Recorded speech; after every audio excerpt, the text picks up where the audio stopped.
So once again, good morning everyone. So we have completed two methods, load flow methods. One is Gauss-Seidel method and other one is Newton-Raphson method. And in Newton-Raphson method, we have discussed about both forms. One is polar and rectangular. Right. Now we will move today to decoupled load flow and fast decoupled load flow. We will complete these two methods today. But before going to the decoupled and fast decoupled load flow, I mentioned that Gauss-Seidel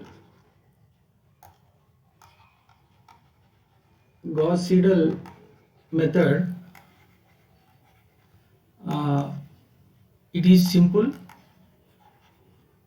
and uh, takes less memory, computer memory, but only thing is the number of iterations increases with the size of the network or number of buses in the network. Okay. Whereas Newton-Raphson method,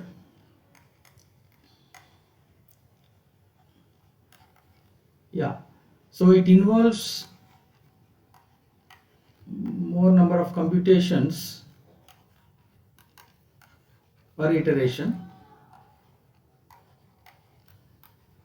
Okay. Right. It involves more number of calculations per iteration, and it also involves the solution of this equation, or you need to find out the inverse of the Jacobian, or you have to use LU decomposition method or any other method to find out the solution of this one. So it requires some sort of computation, but the Newton-Raphson method is so robust in formulation and converges in few cycles or few iterations. Okay, and moreover it is said to be independent of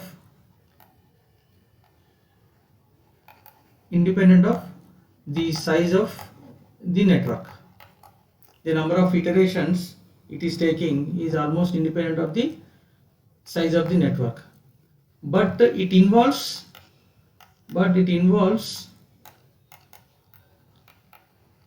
more computations and large memory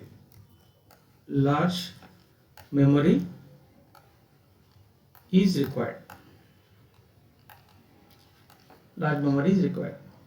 Okay. Right. So this is all about the exact or accurate load flow methods. Now we will slowly move from accurate to approximate load flow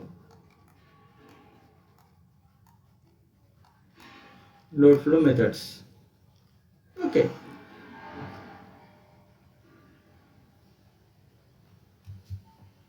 Now the first one is decoupled load flow. Now this is obtained from the simplification of Newton-Raphson load flow in polar form. Okay, so this is del P del Q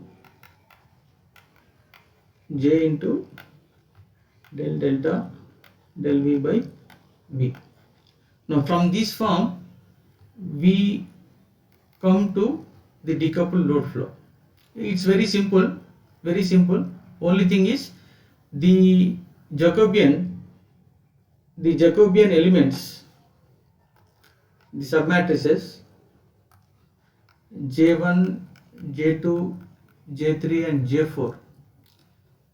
In these, J2 and J3 are taken as 0. Now here, where J2 and J3 are assumed to be 0 in Jacobian matrix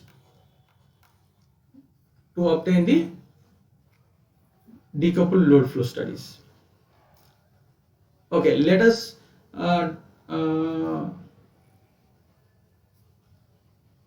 talk why this is taken.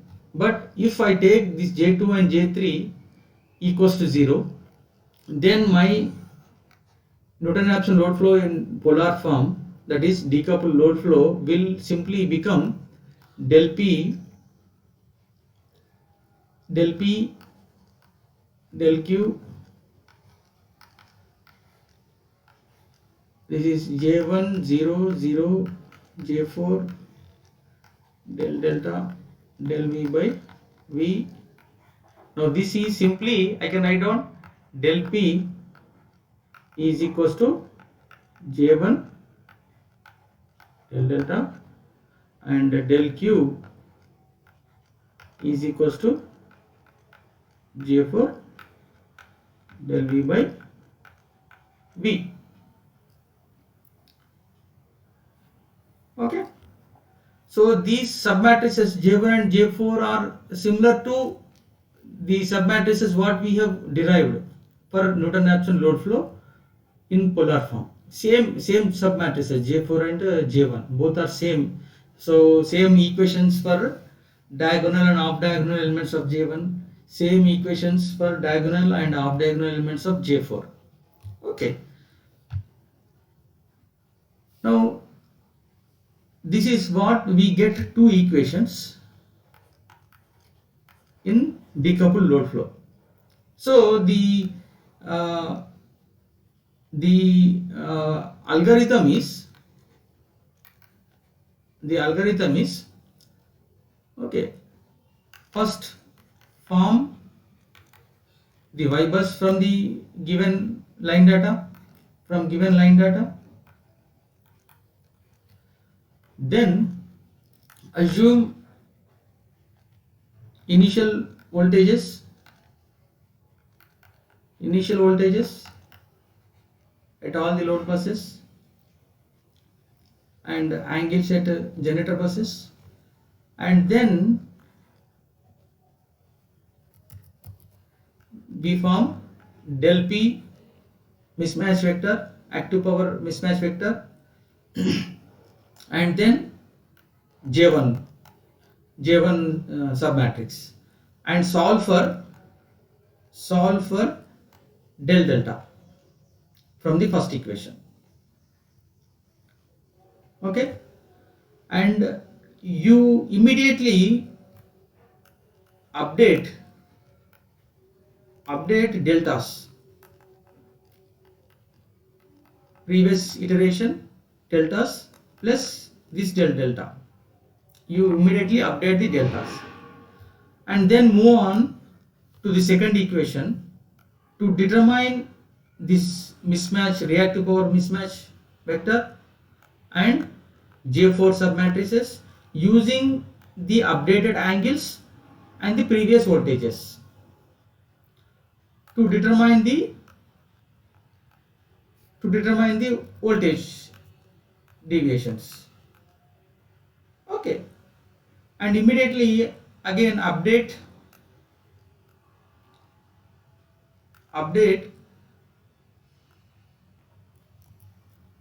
Vk is equals to, this is only magnitude I am talking, Vk minus 1 iteration plus what all you have obtained here, this is del V by V magnitude. You have to multiply this again by Vk minus 1 magnitude, so that these two gets cancelled and only deviation is added to the voltage, right?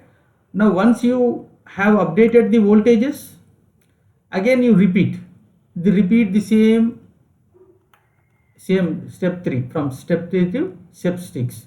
This process continues, but in meanwhile, what is that? Before going to the previous step, you have to check for generator Q limits. I don't have place here. Generator bus Q limits. Okay, as I discussed earlier, find out Q injections at generation buses, and then QG, and then find out whether this QG is within the minimum maximum limits given or it is hitting the limits. Based on that, now convert the bus type from generation bus to load bus if it is hitting the limits, and redefine the bus types. Redefine the bus types based on, after conversion you again redefine the bus types and then move on. So see, del P here you have to see, always keep in mind what is del P. This del P is calculated at all generator buses and load buses. Now before calculating, I have to see which are the generator buses and which are the load buses. So to have clear idea about them, then I have to check before that the Q limits, generation Q limits. Okay, so that is how the process goes for the decoupled load flow method.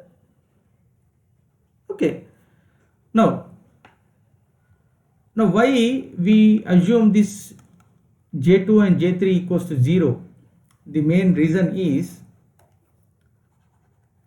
the power transferred in a line between two buses I and J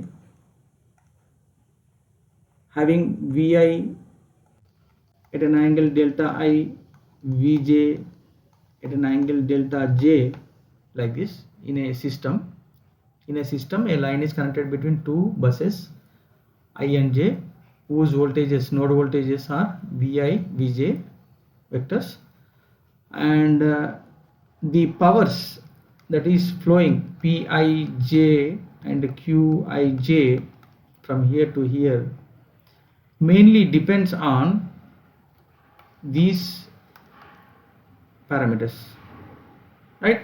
So Pij mainly depends on is proportional to the angle difference of this delta 1 and delta I and delta J. Okay, you will come to know this one, the power angle equations and all that, when you study the system stability studies. Basically, power angle equation P12 is equals to V1 magnitude V2 by X12 sine of delta 1 minus delta 2. This is called power angle equation. So these voltages are assumed to be very closer to the unity power factor. So this entire term is not having any influence on the power going from bus 1 to bus 2, but the deltas, the difference of this angle delta 1 minus delta 2 has very much influence. A small delta increases will rapidly increase the power transmitted in the line. Okay, so the active power flow is more dependent on the angles, voltage angles, and the reactive power flow in the line are more dependent on the voltage difference Vi minus Vj. What is the potential gradient between this Vi and Vj? Okay, right? But when you see here in this equation, Newton-Raphson load flow in polar form, J2 is the partial derivative of P with respect to V, and J4 is the partial derivative of J3 is the partial derivative of Q with respect to delta, right? So from this discussion, as P is more correlated with the angular changes and Q is more correlated with the voltage changes, here this gives a very insignificant values, more closer to the zero values. The sensitivity is less. These are actually called as this, as I said, these are the sensitivities of the network. Okay, so because I am taking the partial derivative of P with respect to voltage, so it is, this P is very insensitive to the voltage changes and Q is very insensitive to the angle changes. Okay, so that is why the terms are very close to zeros. So this is one approximation in decoupled load flow, that though they are very small, not zero but very small, so let me take these two as 0 and then proceed, right? So this approximation leads to the decoupled load flow, and here I am solving these two equations, equation 1 and 2, independently, not simultaneously, but they are independently solved. So first this is solved and delta are updated, and these updated deltas are used to form the Q4, Q and J4 and V's voltage corrections are calculated, and then immediately voltages are updated, and these are used to again to determine the delta P's and Jacobian matrix J1. So this is like a circular form, that is 1 delta 1 V. This iteration includes 1 delta 1 V, that is one iteration of delta and one iteration of voltage will complete one iteration of this decoupled load flow.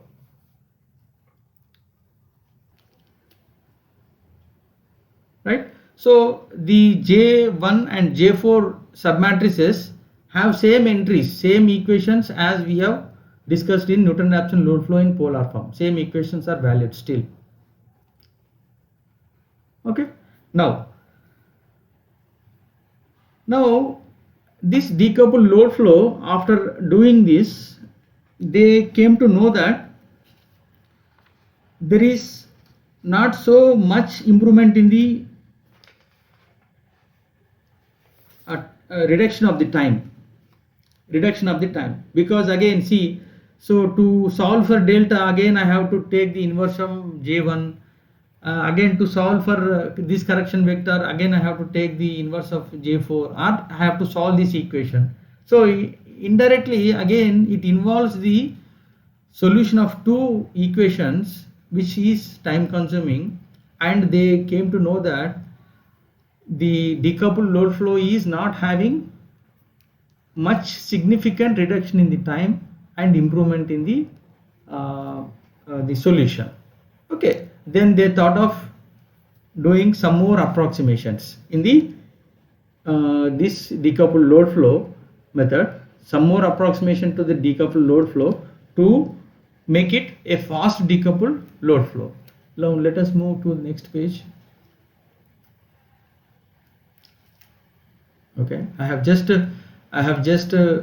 taken these matrices J1, J2, J3, J4. This is polar form and this is rectangular form.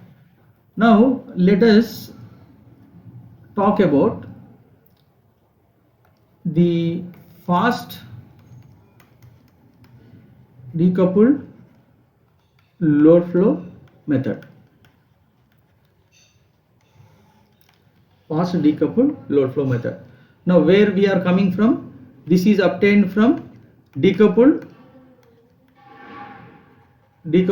load flow. I am further simplifying decoupled load flow to get the fast decoupled load flow. So what we have, decoupled load flow is del P is equals to J1 into del delta, and del q is equals to J4 del V by V. Now if you notice here, J1 is having a diagonal entries of minus Qi minus Vi square Bii, and off diagonal entries of J1 are minus Vi, Vj, Yij sine of this theta ij plus delta j minus delta I. Okay, so let me copy, or okay, I will copy.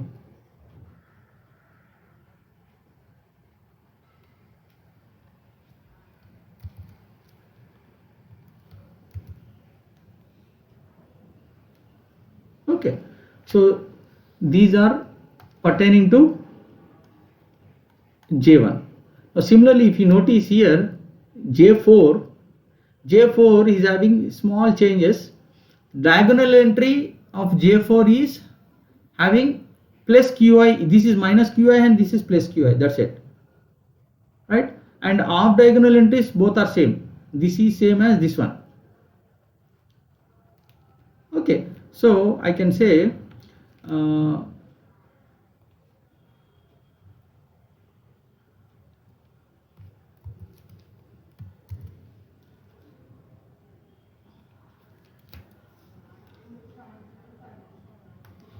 here only the difference is plus, this is plus, that's it. Now this is J4. Okay, now what I do is, now I just simplify this one and rewrite this equation. Both equations are same, so I just rewrite this minus Vi Vj Yij into sine of theta ij plus delta j minus delta I. So I use sine a plus b form. Okay, so what I do is minus Vi Vj into Yij, I'm just taking this Yij inside and then expand this sine a plus b sine a cos b plus cos a sine b. Okay, right? Now I expand, I multiply this one, I multiply this y onto both terms. So this y ij and sine theta ij is one term, and this y ij cos theta ij is one term. Now this is, I can write down as bij and this as gij, right? So this is simplified to minus Vi Vj, right, multiplied by Bij cos delta j minus delta I plus Gij sine delta j minus delta I. Okay, so this is both terms, that is I can say here, now this is actually equals to J1 Ij and J4 Ij. The off diagonal elements of both J1 and J4 are now given by this equation, and J1 Ii is minus Qi minus Vi square Bii, and J4 Ii elements, J4 Ii is plus Qi plus Qi minus Vi square Bii. Okay, Now after doing this simplification, now I start assuming. What are my assumptions? What are my assumptions? I assume that the first assumptions are, that is, delta j minus delta I is assumed to be small, right? That is, two buses connected like this, and their deltas, delta and delta j, they are very close. So their phasors, if you draw the phasor, this vi and vj, so they're with reference to some reference angle, they are measured, right? So the both delta I and delta j are very close to each other, and their difference is very small, right? Now this leads to cos of delta j minus delta I is approximated to 1, and sine of delta j minus delta I is approximated to delta j minus delta I. Now this is one approximation, right? Now after this approximation, what are our equations? Same, j1 ii, there is no difference, minus qi minus vi square bii, and j4 ii plus qi minus vi square bii, but j1 ij is equals to j4 ij now becomes, after this approximation, now becomes minus vi vj. What is that we are getting? Now this is bij into 1 plus gij into delta j minus delta I. Okay, right. Now the second approximation is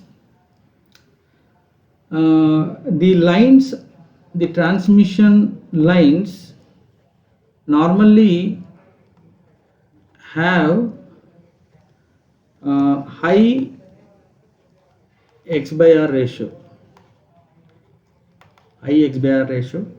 Now this leads to gij is far less than bij,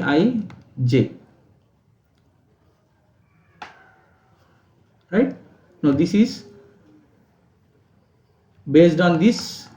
Now I am assuming this gij is far less than bij.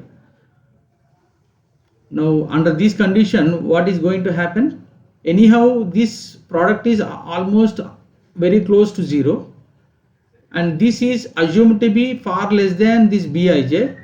So in comparison to this entire term is taken as 0.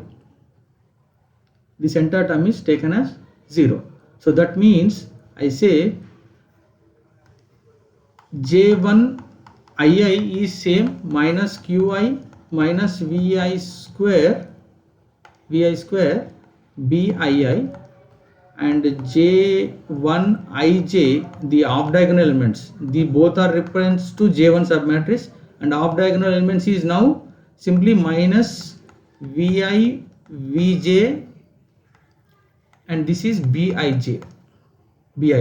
Similarly, j4 is also, that is j4 ii is equals to plus qi minus vi square bii, and j4 I comma j is equals to minus vi vj multiplied by bij. Third assumption. Now third assumption is we assume that qi is far less than bii. Vi square is almost, this term is assumed to be equals to 1, right? But Bi is far greater than Qii. Okay, so under this assumption, again, now these equations further reduces to J1 matrix elements, diagonal elements is minus Vi square Bii, and off diagonal elements, this is minus Vi Vj Bij. Here also, because this is gone to 0, this is gone to 0 with this assumption, right? Similarly, J4 off diagonal elements, same, minus diagonal elements minus Vi square Bii, and off diagonal elements is minus Vi Vj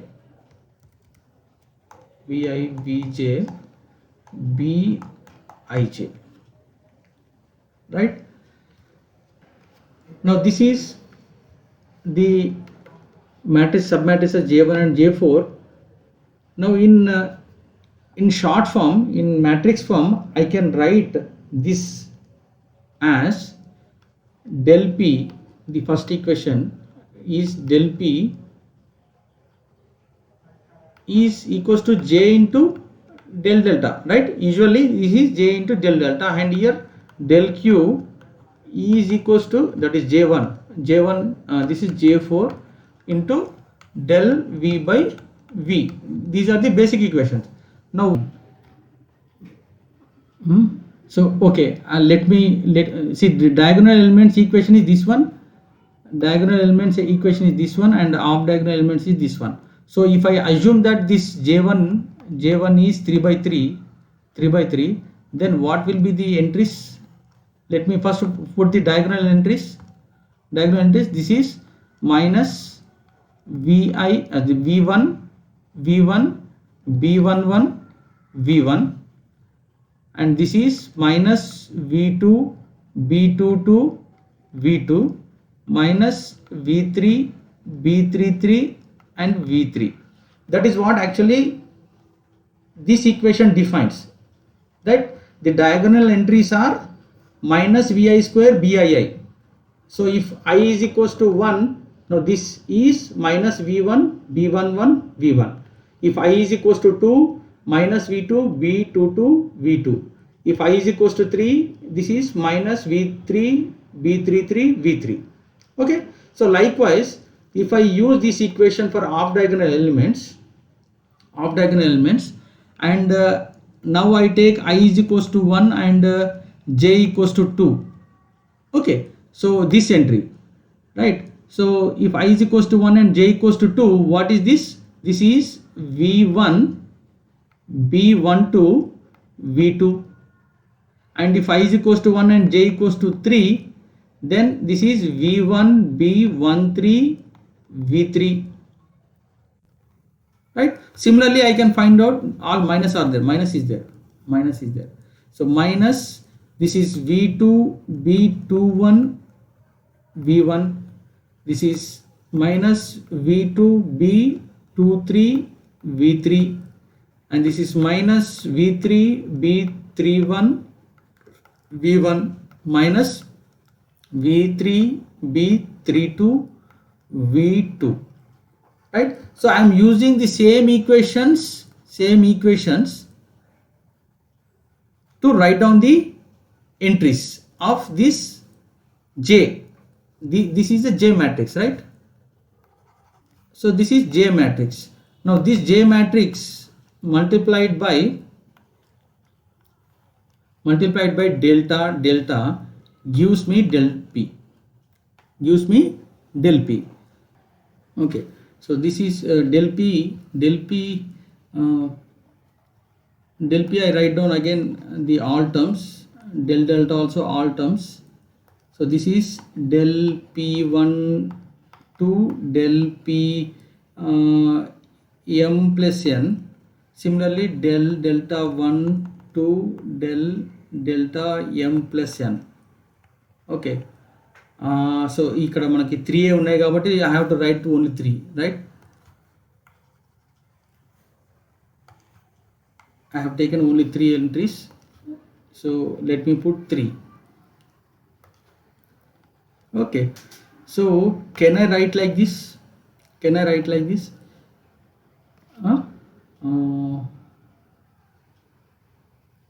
I can write down this as P del P1 by V1, del P1 by V1,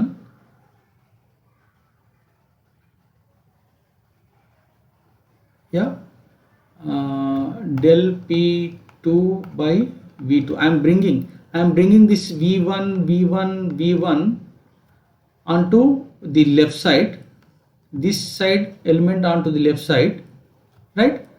So del P3 by V3, like this, and I am assuming the right side elements,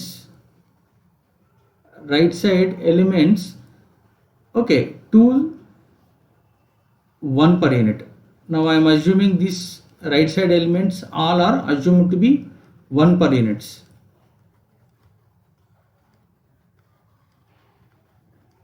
Okay, these all entries are 1 per units, right?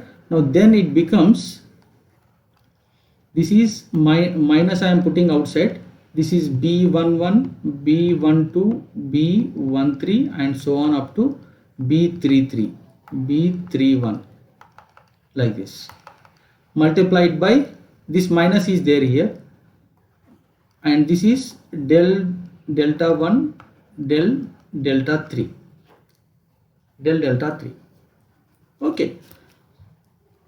Okay, so this is, in short, I can write down this as del P by V is equals to minus or something B prime multiplied by del delta, where B prime is minus B, where B prime is minus B, right? Now similarly I can also write for J4. Similarly I can also write J4 here. In case of J4, because we same matrix multiplied by here this side del delta 1 by V1 to del 3 by V3 is equals to del Q1, del Q2, del Q3, right? So the first terms, again I will be getting onto this side V by V1, V2 and V3, but now on these right side terms, now they will be cancelled with this denominator voltages. Okay, right? So no need to assume they are 1 per unit, but here in this case they will be automatically cancels. Now I can write this in short as del Q by V is equals to, this is B double prime, let us take B double prime, into del V, just del V by del V by V is not there, only del V, and where double prime is equals to minus B. Now look at these matrices. J4, what is the J4? J4 is having the entries corresponding to I belongs to M and N or M plus N. For J1 it is I is varying from M plus N, all buses but except slack. But J4, in case of J4, this is at only load buses, only N buses, so I belongs to here only N, right? So while I can say that these two matrices B prime and B double prime are negated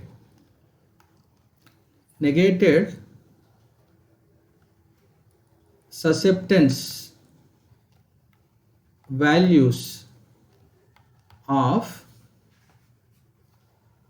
Y bus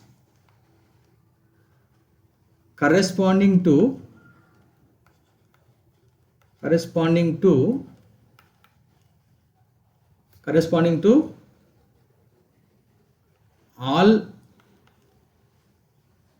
rows uh, B. Okay, let me write separately. Only I am writing now B prime. B prime are the negated susceptance values of Y bus corresponding to all rows and columns of M plus N buses. All generator buses and load buses. This means all generator buses and load buses. So Y bus I have both real and imaginary part. Now I am looking at only the susceptance values, imaginary parts, pertaining to if I take the slack bus as the first bus, then first row and first column goes, the remaining all entries with their imaginary values. The imaginary values of this matrix is equals to B prime. Did you get this one? Okay. So imaginary values of this submatrix is B prime. If I assume the slack is first row and first column, the slack row elements are corresponding to first row and first bus, means the first row and first column TCC, remaining submatrix, the negated susceptance values of that submatrix corresponds to B prime. Now B double prime is also the negated susceptance values of Y bus corresponding to all rows and columns pertaining to only load buses.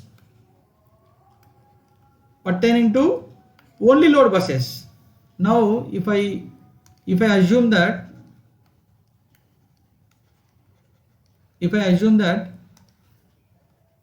this is first is slack bus and these many are the generator bus and remaining are N buses. Okay, first slack bus, generator buses and the load buses. So this submatrix, the negated susceptance of this submatrix is B double prime. Okay, I hope you have understood this one. How I have written these II and Ij elements into a matrix form, where I have assumed the first left side voltage is brought to the mismatch vector, left hand side, and the right side voltage is assumed to be 1 in case of the first equation del P is equals to J 1 into del delta. Whereas in second equation, anyhow we had one denominator voltage here that will be cancelling with these right side voltage terms, but left side voltage terms we bring on to the LHS. So that is how you get these two equations for fast decoupled load flow methods. Okay, so I rewrite once again.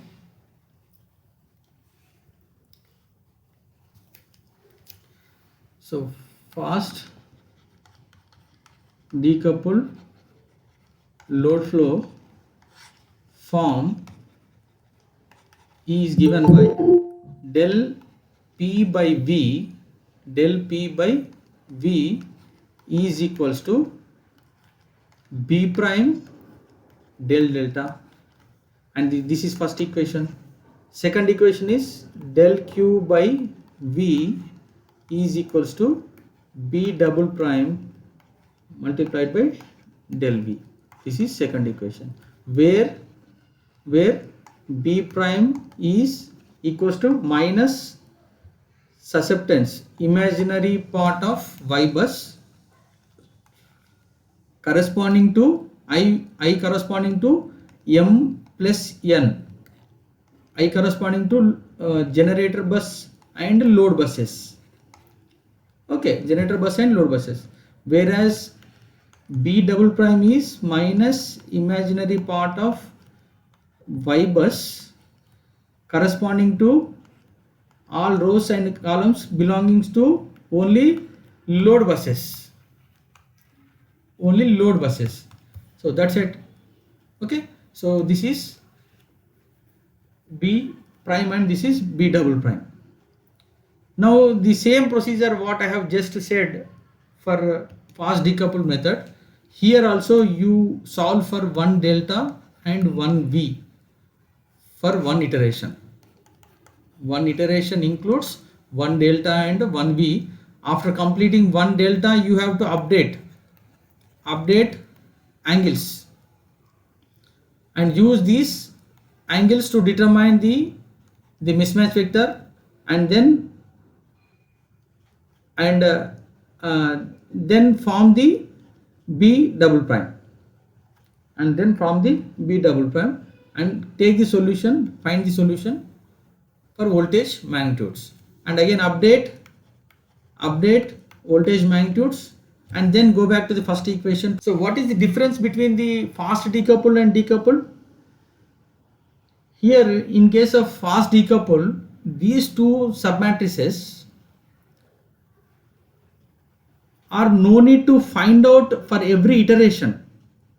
In decoupled load flow and Newton-Raphson polar form, how we have used the equations to form the submatrices, these things are not required. In case of fast decoupled, only these matrices B prime and B double prime are just the entries taken from the Y bus, corresponding to all generator and load buses for B prime, and corresponding to only load buses to form the B double prime.